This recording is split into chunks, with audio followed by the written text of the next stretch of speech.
All right.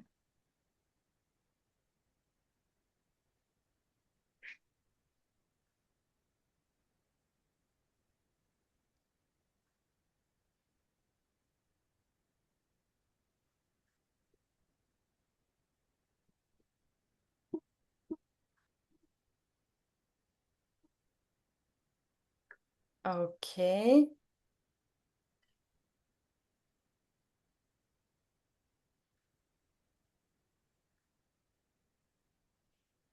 We're on. Yes, we're live, waiting for a few more participants.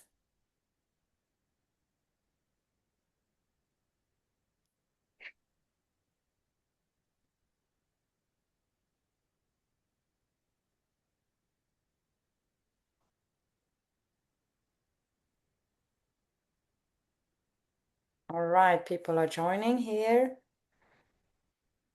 We will start quite soon.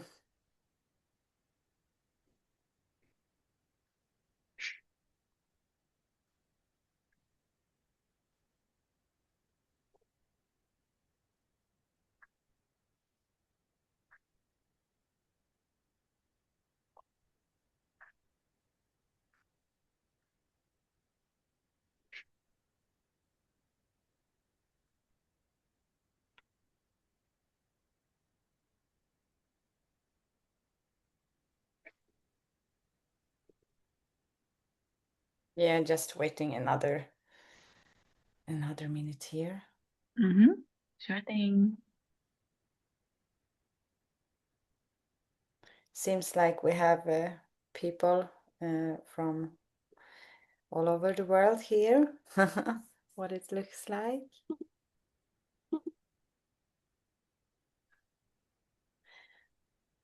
All right. Yeah, there might be some more people joining during our starting intro here, but let's start. All right, so welcome everyone. My name is Karin, and I'm the CEO of Custellence, and very welcome to this webinar.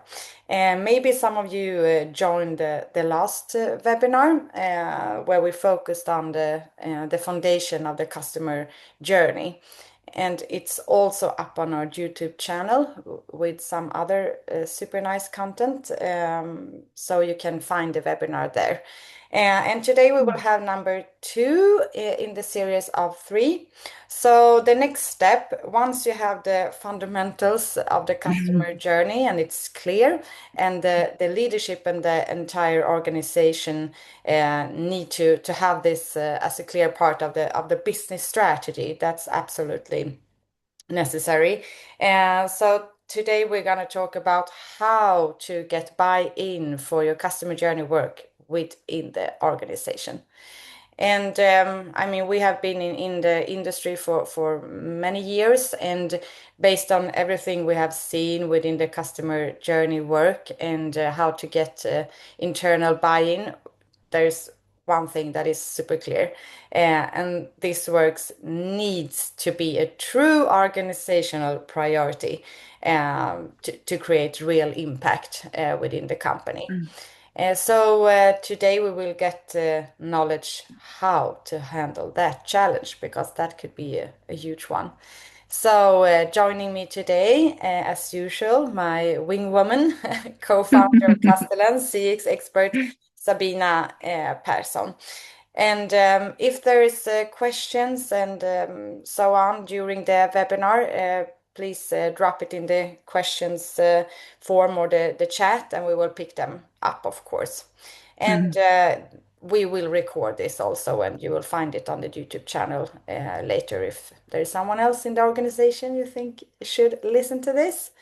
But okay, so Sabina, over to you. Yes. Thank you. Thank you, Karin. Great to be here. Hello, everyone, and welcome. It's great to see some returning participants as well as new faces. So in our first session, we focused on how to build a clear, credible, actionable journey map. And today, we're going to move from creation to impact. So today's session is all about turning your journey maps into strategic tools that will help shape decisions, priorities, and cross-team alignment. Let me share my screen. We'll jump right into it. Here we go. Okay, so here's what we'll cover today. First of all, why journeys fail or journey maps fail. We'll then go to what leaders actually care about. We're going to talk about cross-team alignment. We're going to talk about storytelling that drives action. And we're also going to talk about how we can sell journey mapping to finance, to IT, and HR. And there will be a Q&A as well. So if journey mapping feels appreciated during workshops, but forgotten, afterwards, while you're in the, business as usual, hopefully today you'll walk away with the tools that will change that. Okay, so let's start to talk about why journey maps fail. So most journey maps, they don't really fail because they're wrong or they're, something in them that doesn't work usually. Usually they fail because the organization isn't really ready to use them. And in fact, we have some top failure reasons here. So first of all, of course, you probably know this, it's silo work. So when different teams have different views of the customers, and without alignment, the customer journey maps becomes fragmented. The next reason is no ownership. So if the journey map belongs to everyone, it really belongs to no one, right? And the third one is no KPIs. So if the map doesn't connect to any business metrics or KPIs, it actually becomes a nice to have. And we don't want that, right? Fourth one, it's not strategic, not connected to strategy. So if leadership can't connect the customer journey to revenue, cost, risk, retention, they will deprioritize it.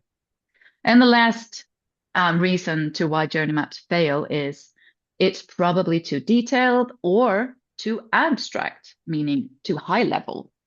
So if it's too detailed, it becomes overwhelming, right? And if it's too abstract, it becomes, just not actionable, really. But there's the opportunity here, right? So when journey maps do succeed, they become, you could say, an operating system for the whole organization. They will create a shared language, a shared understanding, shared priorities, and a shared direction.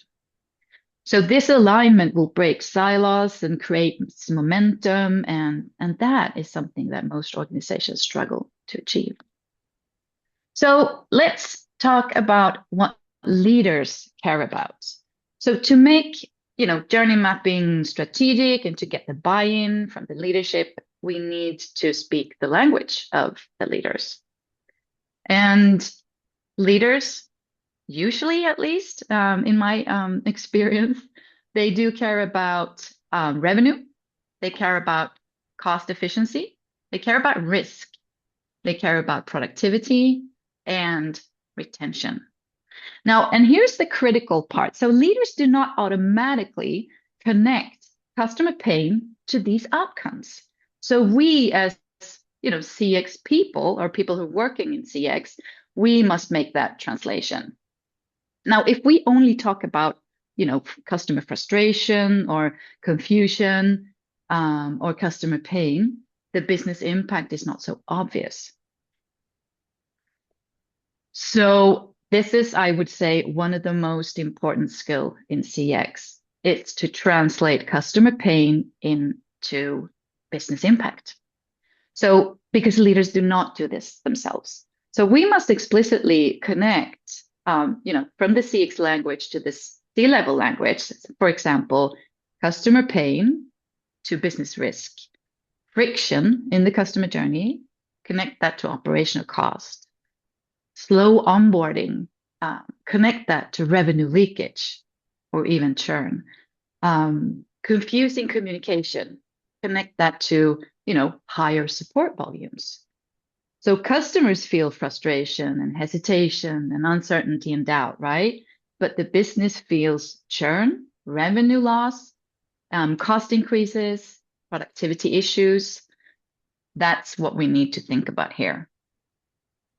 Now, here is one key principle. Businesses can't optimize confusion or frustration, but they can optimize conversion and churn, cost to serve, all of these typical KPIs that we have. And we must make that connection explicit. Now, why does this matter? Well, I would say that it matters because it translates CX into business language. So it shows the financial value of solving customer problems. And it also, if you're doing this, it will highlight the cost of not acting. So instead of saying, for instance, oh, our customers are confused, we can say confusion increases cost to serve by, let's say, 18%. That's a different kind of influence you get there, right there. So we want to help leaders understand what is this worth in, money, basically. Let me just show you some examples. Here is typical. On the left-hand side, you've got the Journey Insights examples, and in the middle, you have the linked KPIs that you can track. And then on the right, you have the business impact. So you want to go from, let's do the first one. So customers don't understand the first email, for instance. You have a customer confusion here. You have to connect that to, okay, well, we get, a higher number of support tickets. And that in turn leads to a higher cost to serve. Or users hesitate at step 3 in our checkout. Okay, so you have a doubt in the customer journey. That will lead to a drop in conversion rate. And that in turn, the business impact will be, well, we're losing revenue. It costs us money.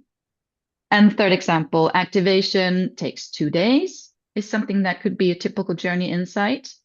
Okay, so the frustration that a customer feels, we have to link that to the time to value, for example. It goes up, takes longer. And what does that mean in business impact? Well, probably or likely potential churn. Churn gets higher. So this is how we sort of make journey maps financially relevant. And it's super important if you're going to sell this to your organization. So to make journey maps cross-functional, I'm going to talk a little bit about how we can, turn journey maps into a shared language within the organization. And first of all, you need to sort of distinguish, or it's a good thing to distinguish between strategic journey maps and your tactical journey maps or operational journey maps. So the strategic ones are those who can show you, the big picture that everyone can kind of gather around. You have the KPIs there connected. You also have maybe your objectives, CX objectives, perhaps. These are super good to kind of get the context for all of your organization. But then you also have the tactical ones, the sort of like zoomed in problem solving customer journey maps. And both levels are usually necessary. And I would say that a strategic journey map is a really good way also to connect the kind of the leadership, the strategic bits with the day-to-day operational business. And I was thinking we could jump into Custellence just to show you how this could look like. So as you can see here, I have, customer phases, pretty broad structure. We've got some CS objectives. We've got our customer needs. And then you connect already here in this strategic customer journey, you want to have your goal KPIs. And when you do this, and when you want to collaborate on this, let me go back to the slide here.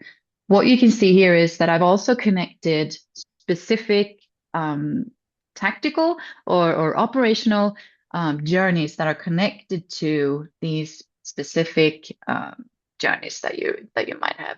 And what you can also do, even to get it more sort of ingrained in your organization, is to make sure that you have people who are people or teams who are responsible for these sub-journeys or operational journeys.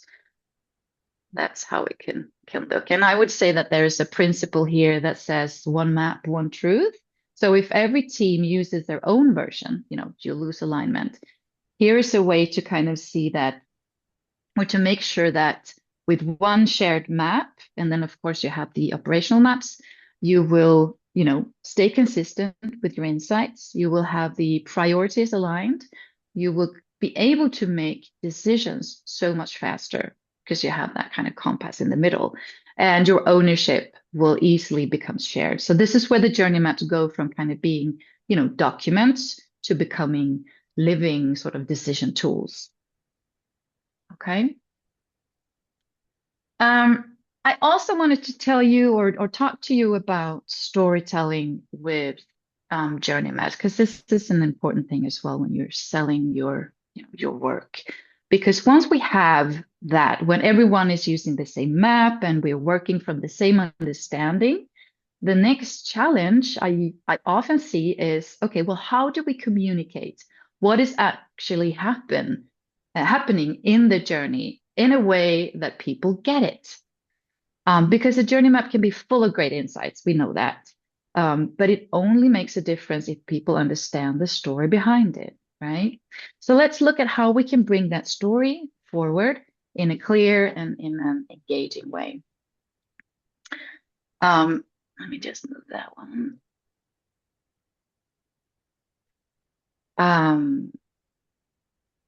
Why does storytelling matter in organizations? There we go. First of all, this is a good one. People remember stories, not lists. Imagine having a story connect your problem or your, instead of just a list that you tick off. Super important. And also, of course, stories create empathy. Something that is super important when you work with CX and customer experience is you want to help your organization to create empathy for the customer. You probably heard this, put yourself in the customer's shoes or walk the customer path, da, da, da. When you have a story, it's easier to actually create that empathy. Also, stories make decisions easier. It's easier to hang on to. And of course, you can also align teams in a better way. So storytelling can actually help you turn your customer insights into, influence. And there's, of course, a little formula that I want to share with you. So here's just a simple way to turn your journey insights into a story that people actually follow. You probably guessed it already, but first of all, we always think about, customer. Who is this about? Give the insights a face. It makes everything so much more relatable. And number two, okay, what is the goal that they're trying to achieve? This kind of anchors the story in their intention and not in our, internal processes. And third one, what are the obstacles that gets in the way for the customer? So this is where we see the friction. This is where friction will show up, the moments that sort of break the experience. And third, of course, important as well, emotion. How does this make them feel? Emotion is what makes the insight often stick. And I would say that this is usually where people would start to lean in and listen. What's the business impact? Of course, we talk about this all the time. Why does this matter for us? So here we want to translate the customer's emotion into the consequences. And I've been, talking about this today: churn, cost, lost revenue, what have you. And number 6, the opportunity for us. What can we improve here? Clear, simple next step. You don't have to do the solution, just kind of a direction here. So, and that's it. 6 small steps that will turn the complexity often in a customer journey into a story that teams will actually remember and hopefully be able to act upon. So let's talk about making journey maps more inviting. We're going to go back to the actual map here. And I want to talk to you about how we can think about it to try to make maps that people actually would want to engage in. Because a journey map isn't really useful unless people feel comfortable stepping into it. Okay. And to do that, I'm going to also jump into Custellence here. You've probably, if you were, those of you who were participants in the before, or in the last webinar, you will recognize this map. So first of all, you want to reduce complexity without losing information. Okay, so in Custellence, we can keep the map clean on the surface like this, and then we can use the sublanes to store the depth. And I'm going to click down. Let me just zoom in a little bit. So in the sublanes, you can have, documents, data, quotes, research, everything is there, but only when you need it, because you can, open it and close it. And then, of course, seconds, use the visuals that guide the eye. So here you have, for instance, emotional dips in the emotional state or in the emotional curve lane. Also, use the colors and icons to highlight the emotional dips. For instance, here we have typical pain points. We've colored them red. We've given them a little cloud with like a flash inside of it. And third, because this is important because, people would want to understand the story instantly and see it before maybe they can think of it. And then third, of course, bring the customer into the room. And just to go back again on sublane. So here we can add short quotes. We can add images directly under a step that we're, visualizing. And I think this makes the journey more human. And it grounds the discussion in real insights. Also super important to make the map inviting. And the fourth point I want to make is to be able to, zoom between overview and detail. So you might start in an overview like this. We have the really kind of broad faces here. And then you can zoom in as the conversation gets deeper. And this is a flexibility that we've seen gets people engaged.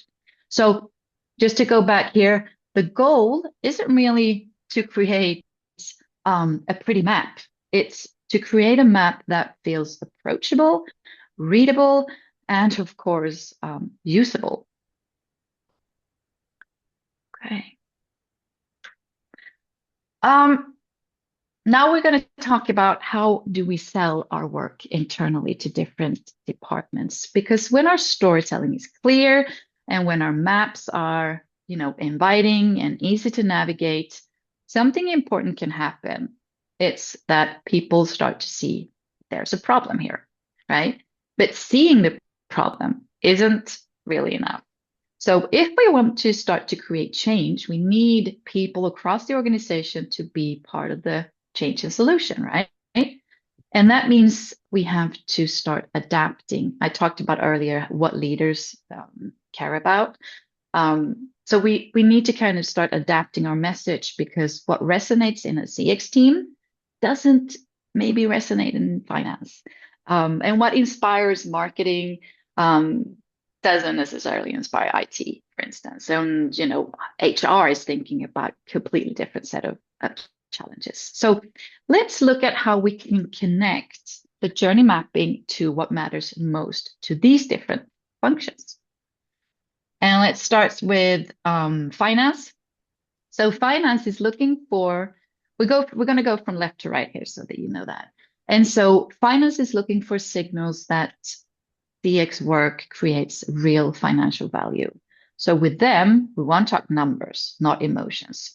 So here are just a few examples. Okay, so ROI, for instance, here we want to show the return on improving a broken part of the journey. If solving one friction point will reduce, for instance, let's say support calls, or will increase conversion, that's ROI that they can measure. Cost of friction. Friction always has a price. And this is, I would say that this is something that a lot of organizations forget. What is the cost of not doing anything? So friction has a price. More tickets, longer handling time, abandon customer journeys, people who kind of move out and go somewhere else. It all translates into real cost. So finance will immediately understand this if you can, quantify that. And then, of course, we have revenue leakage. Money, we're losing money. Every moment of hesitation in a customer journey is a potential money lost. So journey maps that expose precisely where that revenue is slipping away will help you here. So for finance, the message might be, this is not just customer experience, this is actually financial performance. Okay. And then we have IT. So if you think about IT, they care about clarity, they care about predictability and reducing unnecessary work, if I may be so kind of overarching. One of the things that we've seen customer journey mapping is helping with is, for instance, backlog clarity. So in here, we see that journey maps can actually help to give IT a clear picture of what truly matters to our users. So suddenly the backlog isn't really just a wish list. It's actually a prioritized roadmap that is grounded in real customer needs. And understand real user needs, super important thing as well. So if, root causes, for instance, IT teams often get problem statements like, this button is super confusing for our users. Journey maps can actually help them see the context. So why is it confusing? And what happened before and after? So this leads to better solutions and not just kind of patchwork or, solving things the way the customer or the user said it worked. You can go back to the root cause.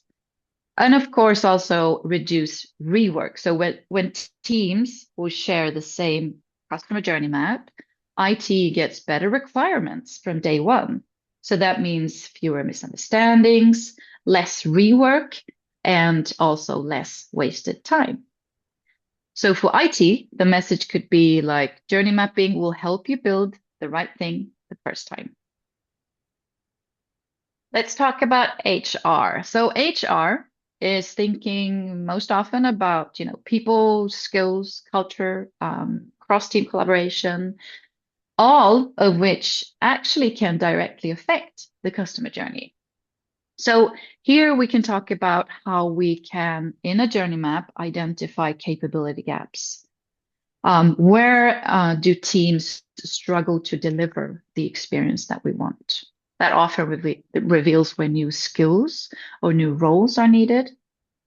We have, of course, a classic, I would say, onboarding quality. So customer experience is only as strong as our employee experience.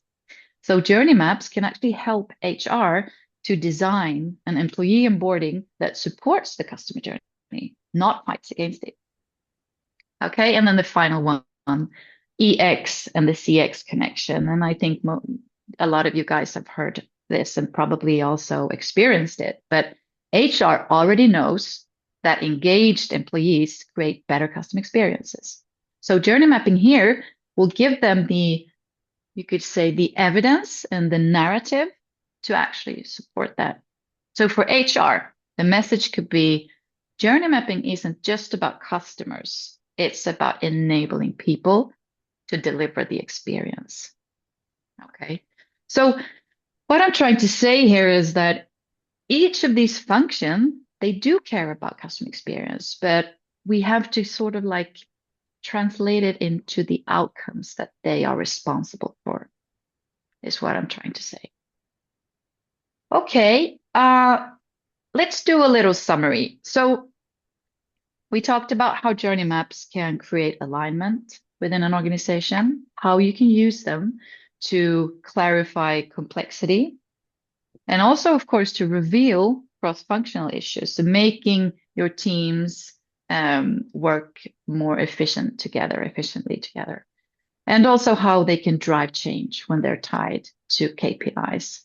So customer journey maps will become strategic when we are able to translate that customer pain into business impact. And with that, I think it's time for questions if you guys have any. I would love to take them. Please feel free to write them in the Q&A.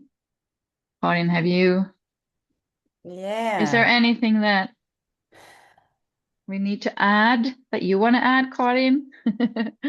I don't think so. I mean, this is a tricky part. So Yeah, depending on absolutely. how far you are within your CS journey, and there's Yeah, different angles to tackle this.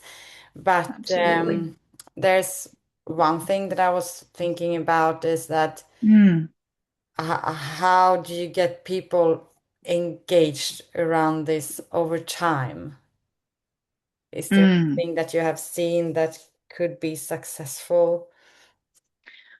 I think going back to let's actually, let's see if we can go back to the one that I was showing here, because I think a lot of, I would say a key to making sure that you know, have that engagement and the motivation to continue to work with this is to start early, to invite people to collaborate. So that's one part. And even if you don't think that certain people should be, working with CX, sometimes it's good to try and find people who, of course, you have the ambassadors, you have the kind of trailblazers, the people that are really, that like this way of working. Those should be definitely on the team. But then you might have people who are kind of questioning your work. They might be, I would say try and bring them in as well to create a strong team, and also a team that can kind of go cross-functional, of course. And then it's very much, updating, keeping keeping the journey map alive is another thing. And we'll be talking about that in the next webinar, actually. How can we create the momentum, or how can we make the momentum last longer, and not kind of dip? Because that's usually what happens when you start working with this. You have a lot of engagement, you have a lot of energy in the beginning, and then once you kind of, start creating change and going into, let's say, business as usual, you can sometimes lose the sight of the customer journey. And yeah, so we'll be getting into that in the next webinar, actually. Great. Yeah, I guess the KPIs are central here to keep this live over time. But from all the Absolutely. experience that you have, does it look different in which industry you work in with the selling process and so on? Is there anything that you have seen there that could be Hmm. important to? I think when it comes to industries, I mean, when it comes to KPIs and metrics, those could be different. Regarding, different industries, they might have industry specific metrics. But one thing is general, I would say, and that is the need to connect it with metrics or with KPIs or with something that your organization actually measure. So I think that's, in that sense, it's not a lot of, the industry, all industries um, would need to work like this, I would say. It's beneficial for everyone. Yeah. Great. Mm. All right. Thank you, Sabina. And seems like there's Yeah. no more questions right now. So very good work from you. All the information is there. So thank you, everyone, for joining. And as Sabina said, we will focus on scaling and yeah, sustaining and increased ROI and the KPI, how you can work with that. So that's going to be the next session. But if you're not a customer or if you want to know more about Custellence, please contact me or Sabina, and we are here to help you guys. Anything else from you, Sabina, before we say goodbye? No, thank you so much, and great to have you all here. And good luck with the journey mapping. See you Good. next time also. All right. Bye, everyone. Bye bye.